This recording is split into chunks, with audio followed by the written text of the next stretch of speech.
women really want this expansive life. They want to have more and feel expansive.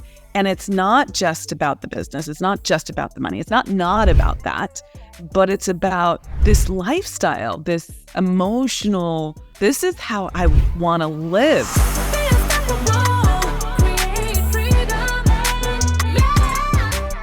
Hello, and welcome to another episode of the Unstoppable Woman podcast.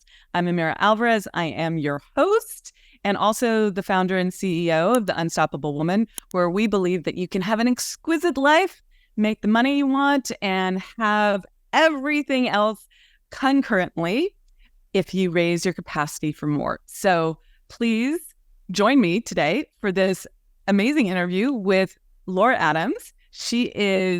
I'm actually going to let you introduce yourself, but she has a great podcast called Money Girl and speaks to personal finance, which is one of the things that I like, love, hate.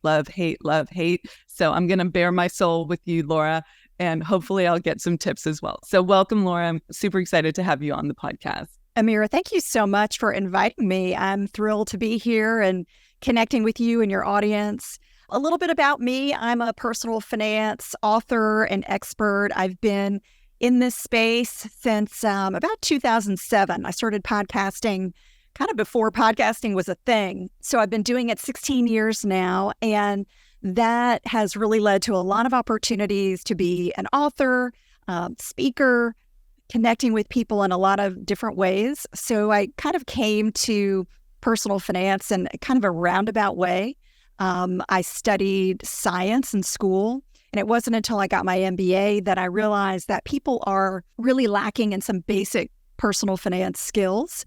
And after I finished that program, I realized that really was my calling. It wasn't necessarily corporate finance. It was helping ordinary people understand complex financial and business topics and how could I fit into that. So it was really podcasting that kind of launched all of the things that I'm doing now. So that's kind of me in a nutshell. I love it. So let's start with the podcasting, because I always find that interesting. And I know there are a lot of people out there thinking like, should I start a podcast?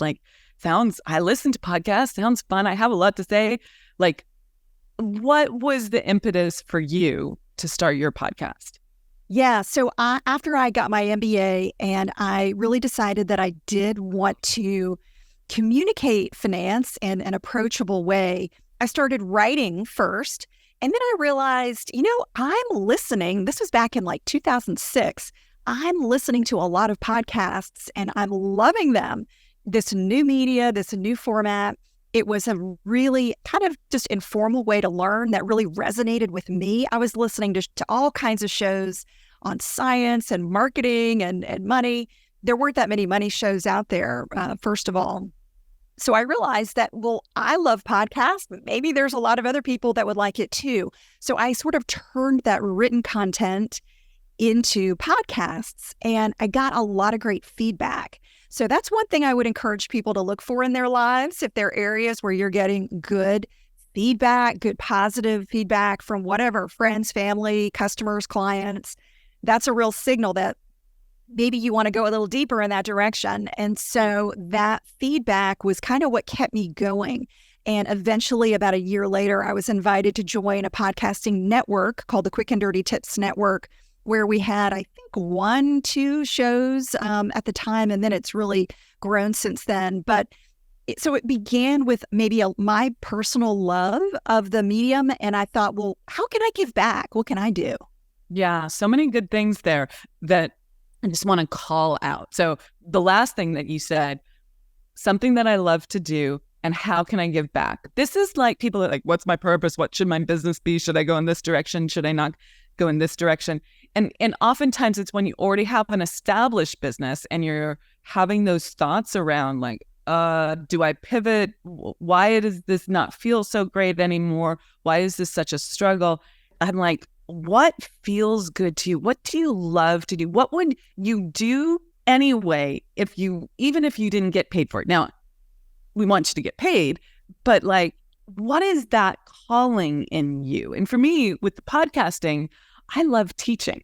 And for the first year of the podcast, it was just me teaching. So people can go back and like binge listen to the podcast if you want. But it was just me teaching for the first year, and I didn't have any guests on it, and there weren't interviews. But I love talking to people, so I added that in, and it's also great to build your audience in a way naturally and organically. So I got on board with that. But fundamentally, it was like I love teaching, and it was a way to give that second part of what you said to so many people, because there are a lot of people who want to work with me, but they're too early on in their business, or they don't have the experience of investing in themselves and in their business. And the podcast is a great way to help many, many people. So I love that. Okay, let's go back to one other thing that you said. You said that a lot of people are lacking personal finance skills. Okay, so what are personal finance skills? That could mean so many different things.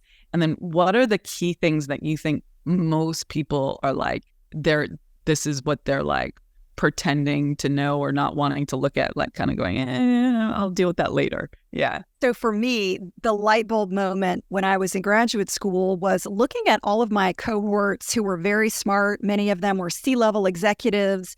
They were, going up the ladder in their company. They had multiple graduate degrees, made very smart people.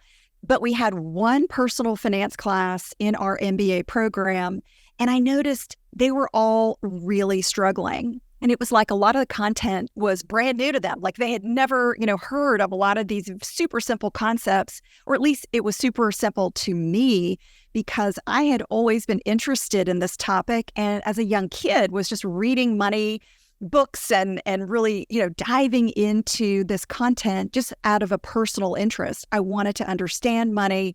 I remember when I was literally in middle school begging my mother for a checking account. I wanted to manage my own money as a little kid. Like I just thought this is the coolest thing ever. And it meant a lot to me. And I realized other people don't have that interest. They have not been reading personal finance books for decades. They don't really care. Well, maybe they care, but they don't come at it with a genuine passion and feeling of interest. And because of that, now they're in their 20s, their 30s, and they're in debt. They are, not saving. They are doing a lot of things, or rather, they're missing a lot of financial habits that I've already been doing for decades and have kind of set me up in a really easy, simple way. And now all of a sudden, they're kind of in their midlife career freaking out because they don't have the savings or they don't have the direction. And so I realized you can be super smart, you can be super motivated, and you can still fail miserably with your personal finances. One of the things that I see, and this is whether you're in the C-suite or you're an entrepreneur, you're really good at this lane, right? This creative, risk-taking, always looking forward, always building, always, imagining what you can create and then executing on it. There's this power that you have to make manifest these ideas. And you're so enthralled and so in love with that it's like blinders on a horse in a horse race. It's like all you want to think about. Everything else is, as my man calls it, administrivia. It's like, I don't want to that's boring to me. I don't want to do that. And then you wake up and you're like, I don't have any of this taken care of, right? So I understand that experience that you had because I see it a lot with my clients. One of the things that you said, though, that I think is really super interesting, and I want to dive in deeper here, is that as a kid, you were reading personal finance books, okay? And you wanted a checking account. Like my mother, I love her, right? She's like, you need a checking account. You need to learn how to, balance your checkbook, back in the day when we had checkbooks and things like that. But to me, that means that you probably didn't have a lot of money stories or money beliefs, but maybe you did and you were trying to solve for them. Can you tell me a little bit about how you were brought up to think about money Yeah, as a child. Yeah, it's a great question. And I don't ever remember mom and dad sitting me down like with these super important financial lessons. I think I really absorbed a lot from just watching them as role models. They were very entrepreneurial. Their parents were entrepreneurial. So I had some great role models in terms of go-getters, kind of creating your future, creating it for yourself. But they were not like teaching me about retirement accounts or taxes. They really, I think, just set me up to believe that, hey, if you want to do it, it's possible. And for me, managing money was sort of maybe meant that I was an adult, meant that I was grown up. Like if I could manage that money, it was something that made me feel powerful or empowered. So I really latched onto that as a kid and was always looking for, what can I do next? What's my next goal? What's my next thing to sort of become more of an adult? And, for me, that was just learning about money. I thought that was the grown-up thing to do. And unfortunately, it served me well in setting me up for a foundation of financial literacy. Was there any money scarcity in your growing up? Was there any like, oh no, we're going to run out of money, or, oh no, money is bad, or like, I think most people desire to have enough money, but they have parents who have conditioning around money and stories that, money doesn't grow on trees would be the most common or simplistic one, but it can be much more nuanced than that. Did you grow up with any of those kinds of beliefs around money? Not that I can think of. And I know my parents, looking back, kind of knowing now, I know with their business, they did go through real ups and downs. There were years of scarcity and worried about money, but there were also years of plenty. But what I will say is they never communicated either the good or the bad to me. So it was kind of neutral. They were if they did fight about money, it was very much behind closed doors and something I didn't know. So I didn't really feel scarcity or a huge amount of abundance. I felt safety and security. We talked about things like college. I knew I was going to go to college. The price tag was never mentioned. It was kind of just assumed that they were going to figure it out, and they did. I'm super grateful for that, not having to go into debt for education. And so I think that there was a bit of a vacuum there, and maybe I was really trying to fill that vacuum with my own knowledge, really trying to self-educate. And I think I created my own money beliefs by just digging in and learning on my own. I love it. Okay, so let's talk about your entrepreneurial journey. So you start this podcast, it takes off, and you write a book, and you're writing, and then what happens? Like, how did your business grow? I love pulling back the curtains for people, and I share a lot about my money journey, right, in growing my business. And you don't know this, so everyone who's listened more than once will probably have heard this already. Sorry, it's a repeat, but Laura doesn't know it, which is, I share my numbers with my audience, what my journey was, so that they can see what's possible and not be afraid of the money. So first year in business, I made $30K, which for my expectations was not nearly enough. Okay. It was something. I was proud of myself, but it was not nearly what I wanted to be making. Third year in business, I made $90K, I tripled my income. Fantastic. My goal was $100K. I did not make my goal. Okay. As a goal achiever, setter and achiever, I was like, I didn't make my goal. Right. But I was still proud of myself. And then third year in business, I made $138K. So I increased it by $50K and felt proud of myself. But that was the point where I was like, I can't work any harder. Right. And it was crazy hours and not enough time to do all the things. And I still had a smile on my face because I loved what I was doing, but I didn't see the pathway to making more money because I had one tool, which was work harder. And I had to be a good person, do good work tools as well. But fundamentally, I just throw in my energy at it, which is important, but is not the answer for the long run. And then that next year, I studied success, and how to really scale a business and grow. And I learned the laws of success and did a deep dive on the inner game and the mindset side and the subconscious programming and all of that. And I went from 138K to 700K. So I 5 times my income in 1 year, which blew my mind. And again, I didn't meet my goal. My goal was $1 million. So I came short. But if I hadn't have had that big goal, I wouldn't have gotten to where I was, sort of. So that it was the aim for the stars, land on the moon kind of concept. And then the business is crossed, we do multi-millions. So it's great. We got there. It's fabulous. But at no point have I looked at my personal finance. So just so you know, drives my mom crazy because she's all about that. Okay. Why did I say that? I'm pulling back the curtains on that. And I think it's important to talk about money and make it safe to talk about money. You don't have to share your numbers, but I would love to know what your journey has been. Like, what have been the pivotal points for you, or the things that you really learned lessons on to get to where you are now?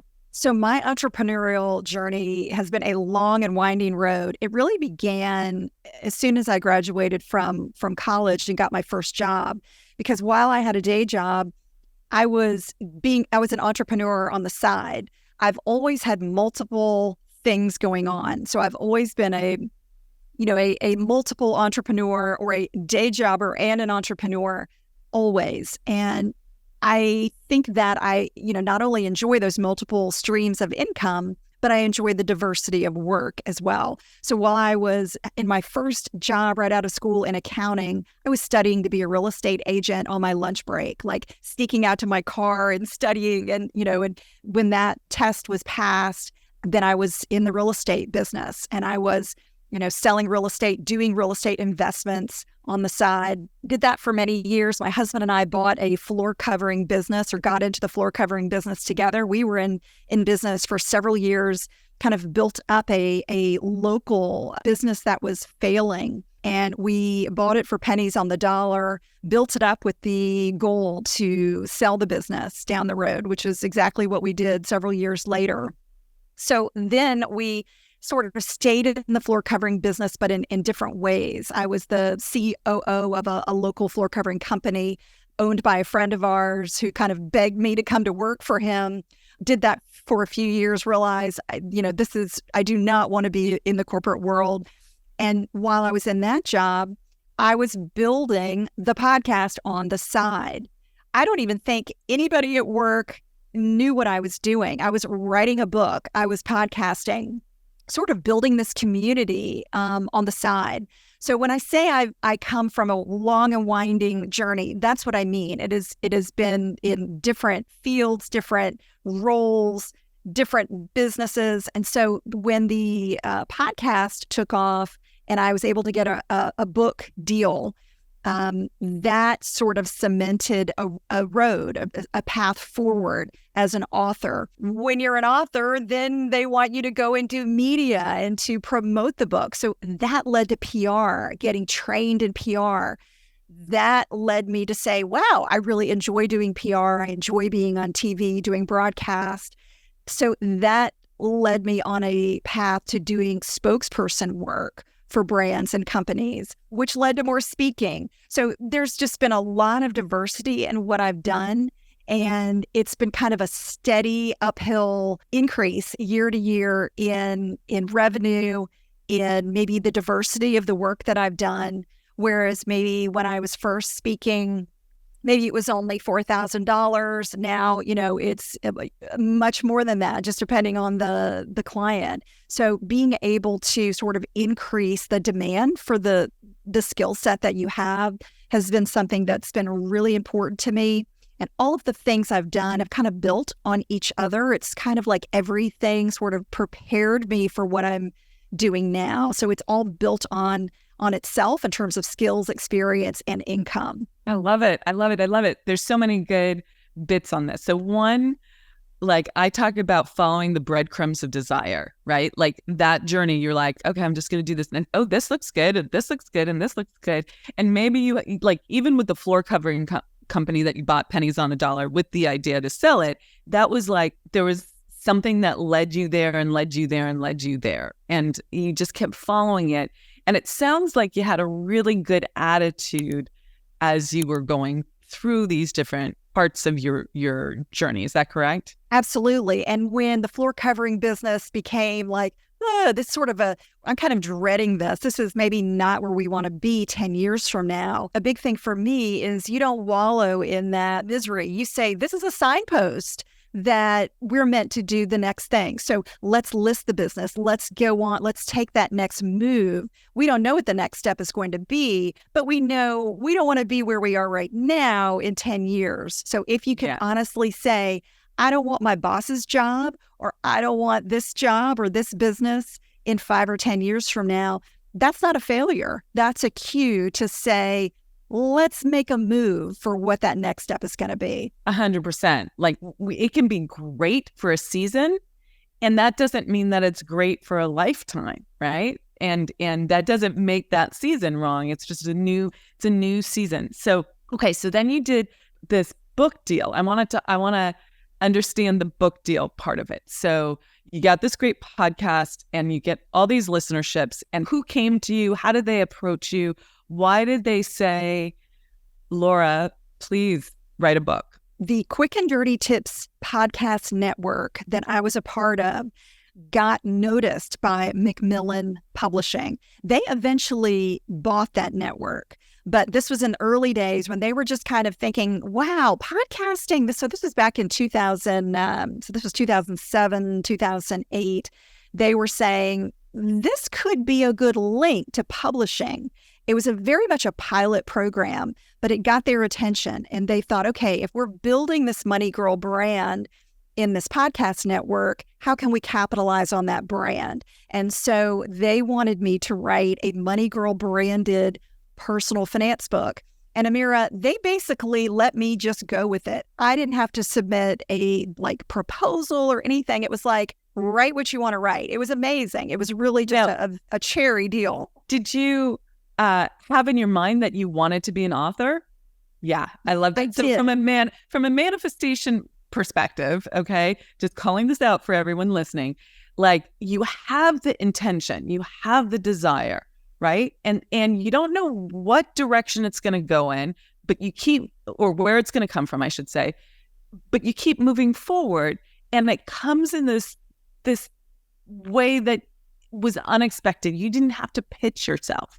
It came to you. I freaking love that. Anything you want to add on that manifestation that you think would be helpful for people?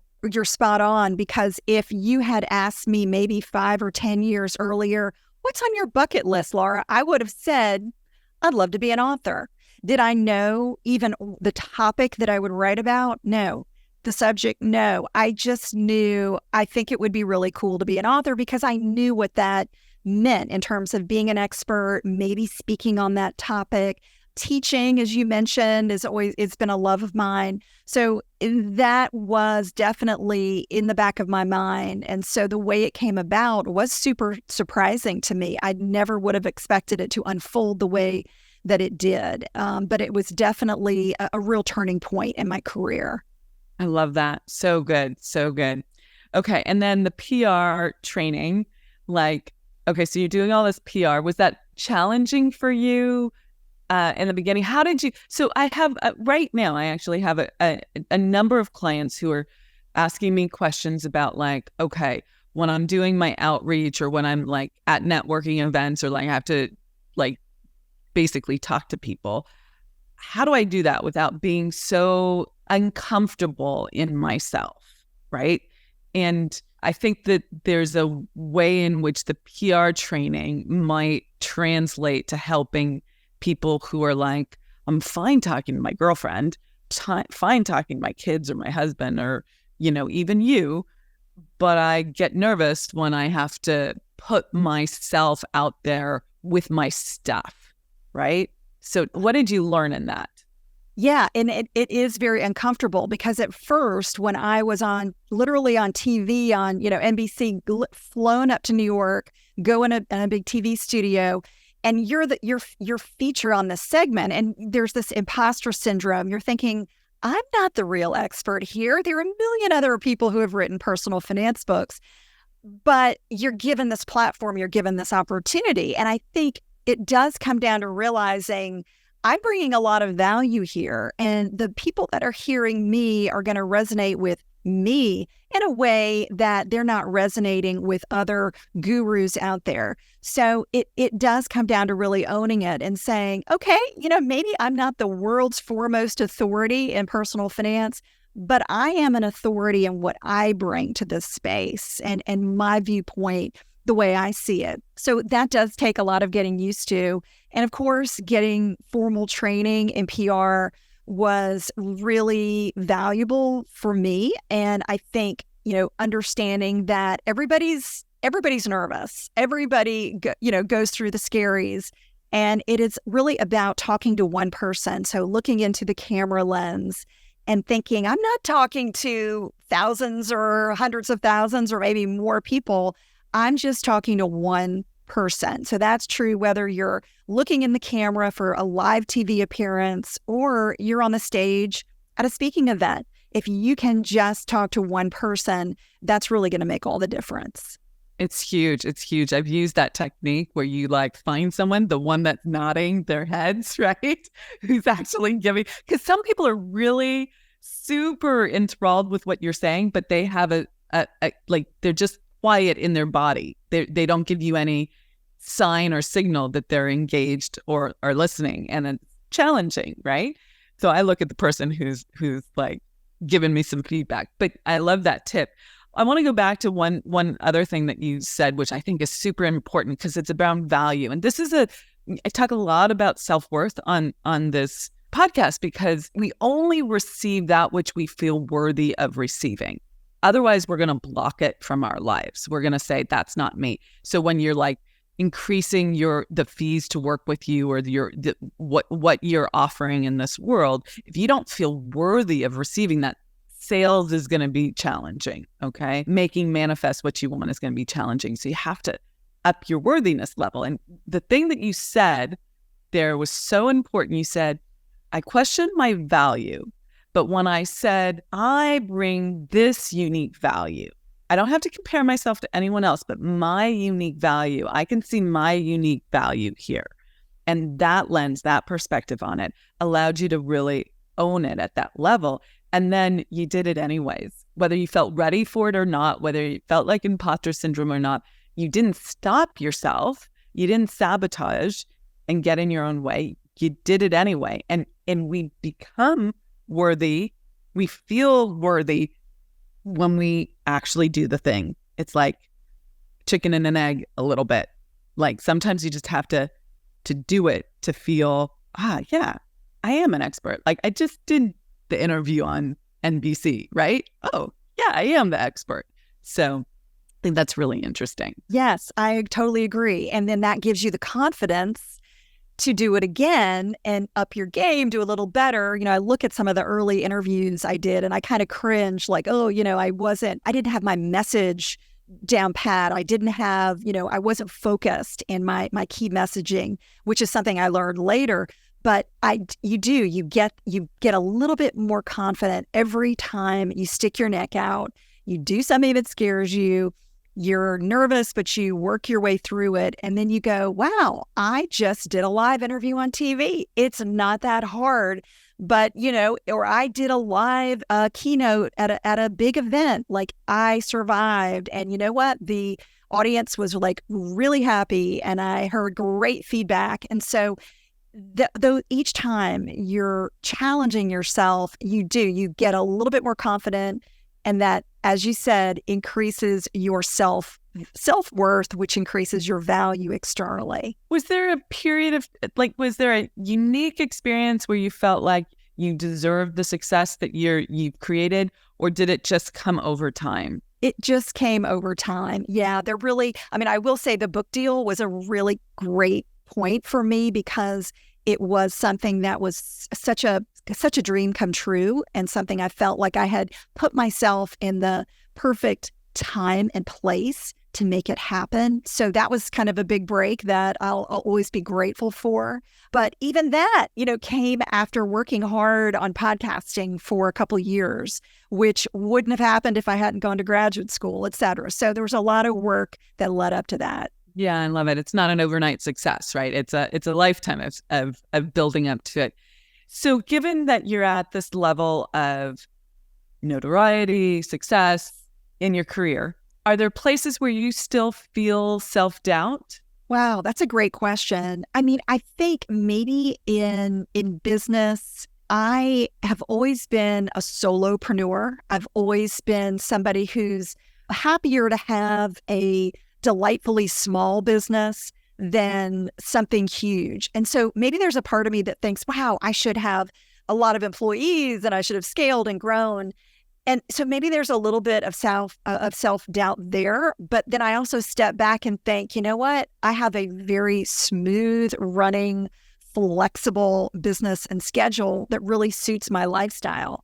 So yes, maybe what I don't have to scale, I do have to give me a sense of peace and tranquility and flexibility. So there's always a trade-off, right? In everything we do. There's no one right or wrong, but pros and cons for, every direction that you go in. Yeah, I think it's really important to understand your own personal rhythms, what lights you up, how you like to relate to people, like what you're really good at, and build your business around that and the problem that you solve, right? For people, right? There's like a Venn diagram. There's like a crossover there. So I love that you own that.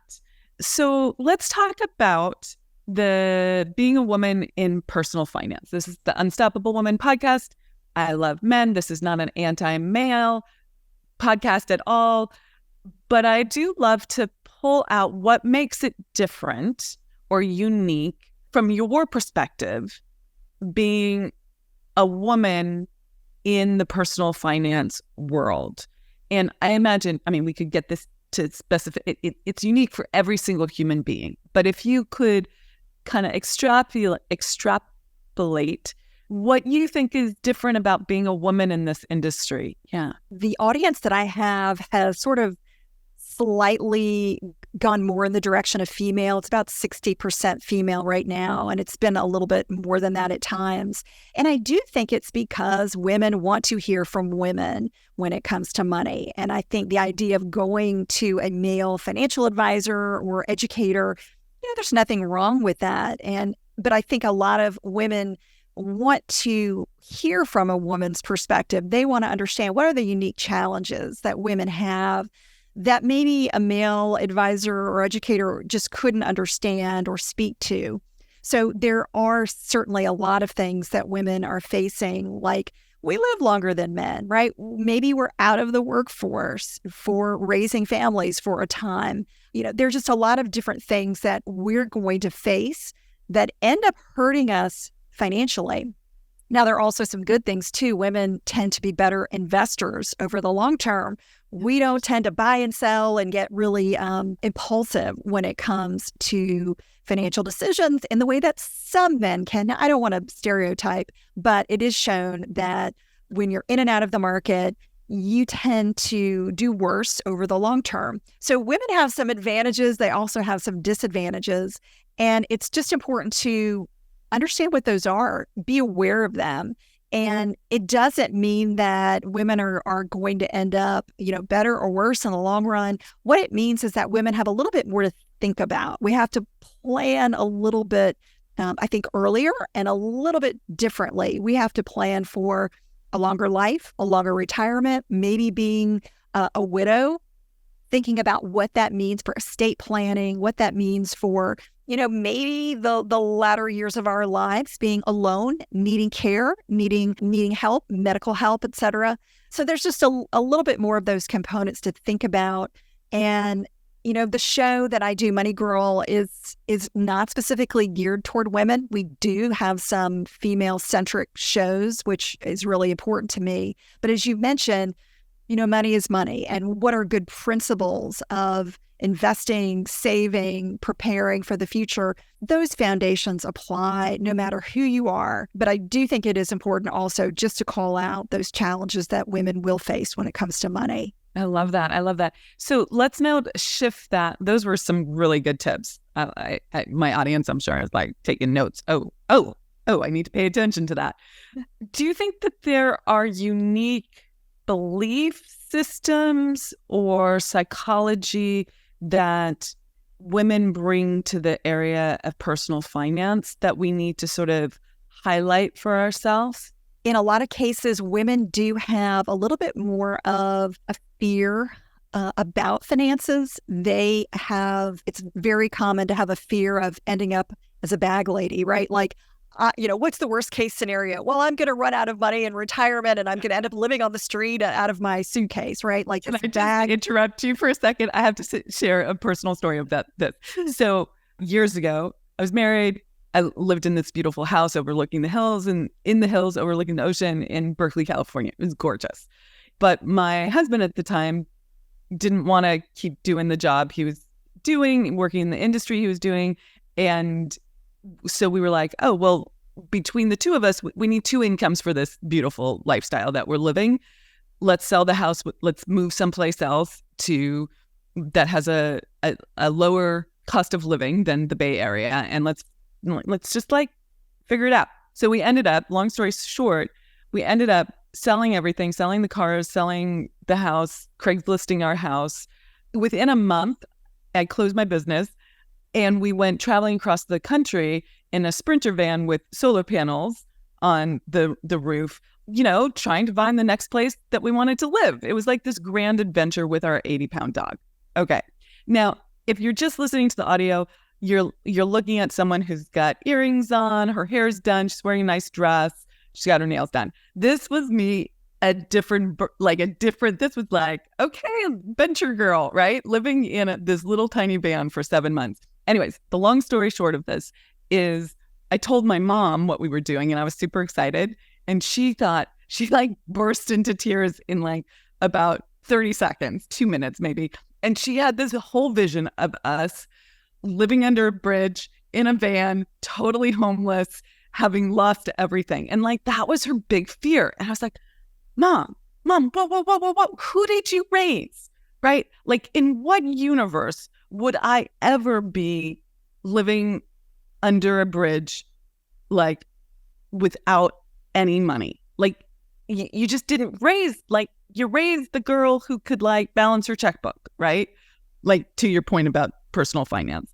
Anyways, I think that's really funny. But so that's not just my mom. That is like, there's a zeitgeist out there, a mental frame. I'm going to be living in poverty. Okay, got it. That's it. And many women do come to money with that. So they're looking at money from a fear base, not necessarily from what can I do with money? How can I make it work for me sort of mentality? So that's something that's really important to recognize. If you've got that scarcity mindset, you might even be afraid to invest. I know a lot of women that just want to put money in the bank, even if it's earning very little interest, because it's a safety factor. At least I know I'll never lose it. Long story short, you're not going to retire comfortably if you don't invest, you don't have some way to outpace inflation to really make your money grow. So it is getting people to take a little bit of risk. Doesn't mean being risky, but it is taking a little bit of risk in order to reach your goals. And it all comes down to the goal. What is that lifestyle that you want to lead in the future? And kind of having a plan to work back to that. That's really what finance is all about. So encouraging folks to think about, what is it? What is the lifestyle? Because that's a really hard question for many people to think about. And if you don't have a vision of the future, it's really hard to make wise moves today. So that's really where it starts. When do you want to retire? How does that look? How long do you want to work? What type of work do you want to do? Where do you want to live? What kind of home do you want? All of that, if you can formulate that in your brain and have a vision in your mind, it makes creating savings, creating investments a lot easier because you know what you're working toward. Yeah, I love that. So one of the things that I know in coaching women, the first thing that I ask is, okay, so tell me what you want. Like, what's your big desire? What are we going for? And oftentimes what I get back is a very practical goal, like, okay, we're doing this in the business, we're going to X million, we're growing the team like that. There's some very practical, responsible, drawing within the lines response. And then I'm like, well, tell me what you really want, right? Like, and that's where I think that when we really own that, like women really want this expansive life, like this, they want to have more and feel expansive. And it's not just about the business. It's not just about the money. It's not about that, but it's about this lifestyle, this emotional, this is how I want to live. And it often goes back to things from childhood where they wanted things that they couldn't have, or they want to recreate something. Like I know for me in childhood, like my parents were all about like the academics and the books, and we got books, travel, and restaurants. Those were our things. But clothes, no, you couldn't have pretty clothes. Like you got a couple outfits for school. And I make this, my parents listening to this would be like, that's absurd. That's not what happened. But as a little girl, that was like, I didn't have the pretty clothes. That's what was in my mind. So like that was a big part of what called me forward. And that desire moves into different things. And it was really hard for me to claim that in the beginning because it felt frivolous. It was like, because of those beliefs that I grew up with, right?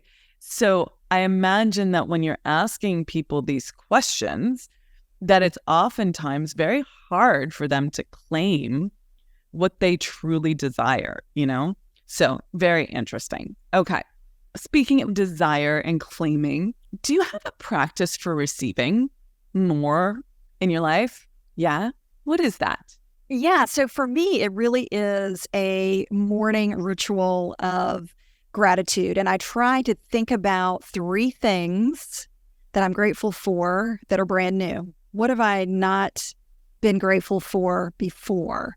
So it's trying to come up with new and different things, really digging deep to find it is a practice that I think really opens me up to what's possible today, you know, and sort of sets a mindset of this is going to be a good day. I already have a lot to be grateful for. And so there's probably going to be a lot more to come. Yeah, I love it. I love it. Okay. Well, we could talk for a long time further, but I'm going to wrap this up. Before I ask my final questions, and I have a few more, where can people find you? Yeah, they can go to the Money Girl podcast, available on all podcast apps. My site is Laura D. Adams, so LAURA Adams.com. And I have some books. I know you've got a lot of entrepreneurs in your community. Money Smart Solopreneur is my latest book. So it kind of takes you from A to Z. If you're thinking about starting a business or growing a business, we talk a lot about retirement, kind of creating your own benefits package in the book, and productivity tips, taxes, all kinds of stuff. So a really practical guide to managing a business.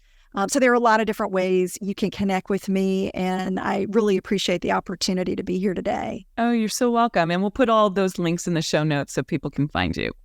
Okay, so my final questions are, how do you continue personally to learn to stay on top of your game, whether it's in the personal finance world or in the personal growth world, like, or any world, really, any aspect of life? How do you continue to stay in growth? Yeah, Amira, I am still a podcast addict. I listen to all types of shows, whether it's marketing, business, personal growth. Those inputs into my brain while I'm walking, you know, just chilling out, those are going to help me create.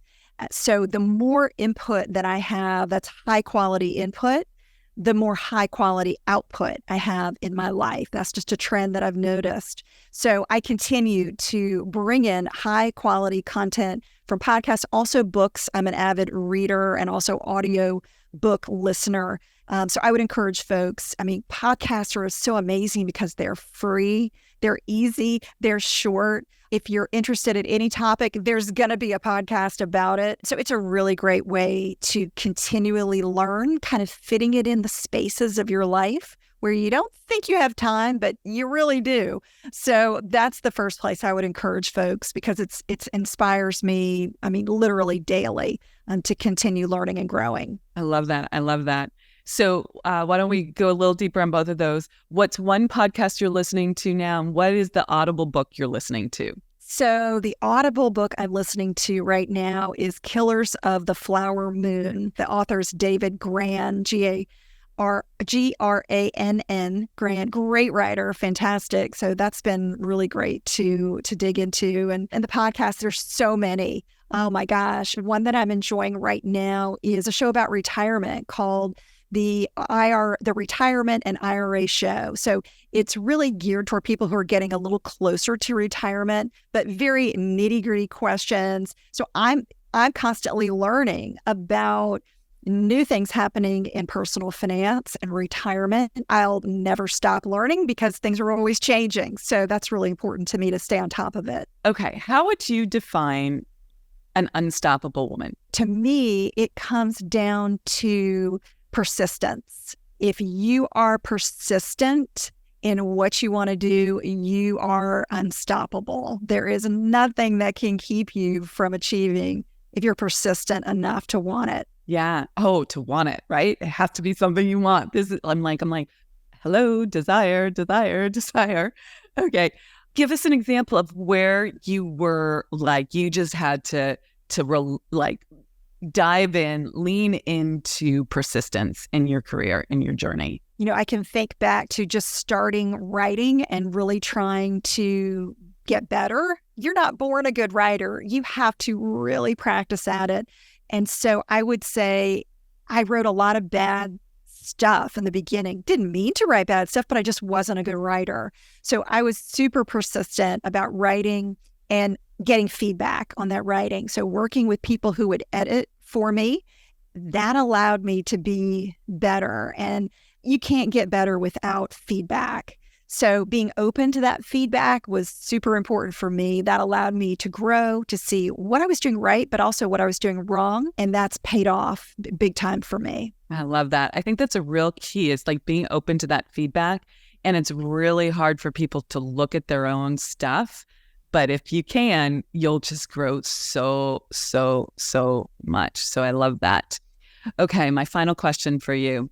What do you love most about yourself? I would say I do love my ability to focus in on what's most important to me, to kind of be laser focused on what I think is going to move the needle for me. So blocking out everything that's a distraction and focusing in on what is it that I need to achieve today. Sometimes that can be almost too laser focused, but it is, I think, a bit of a superpower if you can put down the phone, turn off the distractions, and just give yourself that time that you need. It's very hard to achieve things if you're distracted and if you're not setting aside blocks of time to achieve it. So I've worked really hard to be able to do that. And I love that I'm able to have very productive, focused periods of my day that I'm just not going to sacrifice. I love that so much. It's one of the things that I teach as well, block scheduling, right? And just for me, it's not just for the work, it's on the personal growth side. Like my mornings, I have a solid 1 to 2 hours to myself. Sometimes it's working out, but sometimes it's just sitting, meditating, journaling, having my downloads, focusing on something in the business that I want to have quiet time for. So I'm really 100% behind that as this non-distracted focused time. You mentioned when you were saying that sometimes, I don't remember your exact words, but sometimes to extreme, or maybe it wasn't so good. What's the shadow side for you on that? If you can maybe not being flexible enough, with friends or family, and it's like, if you've got that time, I'm pretty strict about this is what I'm going to do. So I have to work hard to say, you know what? Okay, maybe I'm going to go to lunch today, or I'm going to get out and do something that I didn't plan, be a little bit more spontaneous. So maybe not being spontaneous enough is maybe the downside of that. But I think there's always a balance there that you've got to strike. Yeah, absolutely. 100%. So Laura, thank you so much for being on the podcast. I just want to share with you how grateful I am that you came, you're on the podcast, that you shared so many points about what has worked for you to grow your business, to grow your life, to really follow those breadcrumbs of desire and to be of service in this world in the way that you have. And you just pointed out key point after key point after key point. And there's nothing like a personal story to help others really see how success works. So thank you so much for being here. I appreciate you. Thank you.